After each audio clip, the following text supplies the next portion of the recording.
La manufacture du cycle de Majecou passe les vitesses. Le plus gros producteur français de vélos se modernise.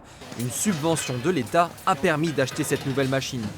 Ici, on gagne en qualité de contrôle de serrage. Et surtout, on n'abîme pas les roues avec les nouveaux cardans. Un investissement qui tombe à point nommé sur la route sinueuse du Covid. Le Covid nous met dans une position d'incertitude extrêmement forte. Confinement, arrêt de l'usine, déconfinement, reconfinement, donc grosse incertitude. Et dans le cycle, on a une deuxième incertitude, c'est allons-nous réussir à avoir suffisamment de composants pour produire les vélos que les clients veulent. Face à ça, la subvention elle a été décisive. Une seconde ligne de peinture à poudre est aussi prévue, de quoi augmenter la cadence et ainsi créer des emplois. Notre ambition, c'est de créer plus de 160 emplois dans le cadre de cette augmentation.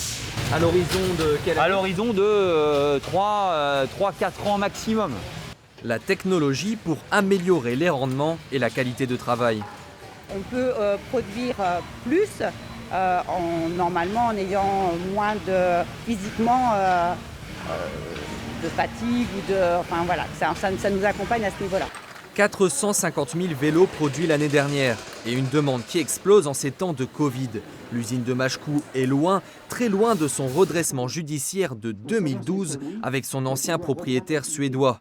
À l'époque, les ventes dégringolent et l'usine échappe de peu à la faillite en se faisant racheter par le groupe Intersport.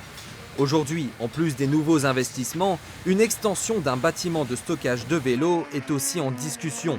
La manufacture française du cycle roule à vive allure.